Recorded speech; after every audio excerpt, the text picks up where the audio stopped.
Donc bonjour, donc voici les corrections des trois petits problèmes que je vous avais donnés.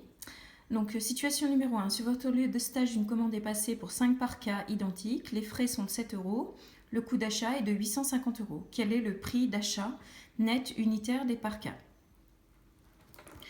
Donc déjà on va prendre l'énoncé en notant donc que 5 parkas plus les frais sont égales au total au coût d'achat, c'est-à-dire 850 euros.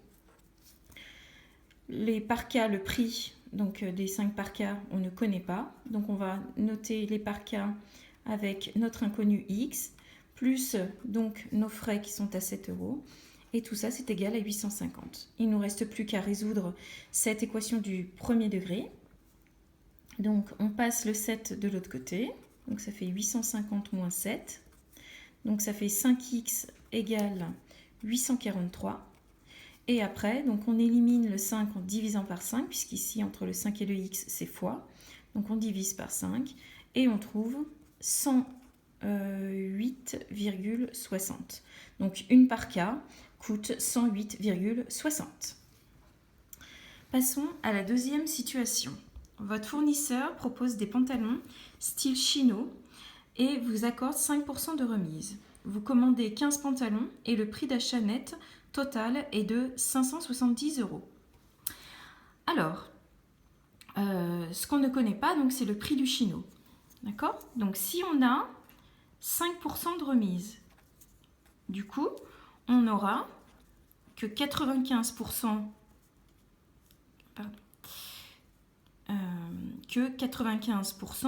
à payer. Donc c'est-à-dire notre prix de départ, il faudra qu'on le multiplie par 0,95. Ok? Donc on ne connaît pas le prix du chino. Donc on va écrire que c'est x fois 0,95. D'accord? Donc c'est-à-dire notre prix de départ multiplié par 0,95. Donc ça va nous diminuer de 5%. J'ai combien de pantalons? J'en ai 15. D'accord? Et tout ça, c'est égal à 570 euros. Donc on va arranger un tout petit peu. Donc on va faire 15 fois 0,95, on va trouver 14,25 et il nous reste notre x égale 570. Et ça, vous savez très bien le résoudre. Donc vous devez diviser par 14,25 des deux côtés. Et vous trouvez que x est égal à 40. Donc le prix d'un chino, c'est 40 euros. Ensuite, situation numéro 3. Alors attention, il y avait une toute petite erreur. Le prix, il faut rectifier, donc c'est 710,30. Alors, vous passez une commande sur Internet de cartouches d'encre à 8,50 € hors taxe, avec une TVA de 20%.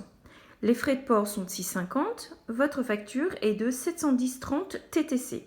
Combien de cartouches avez-vous commandé? Donc déjà, vous voyez, on a du TTC et on a du hors taxe.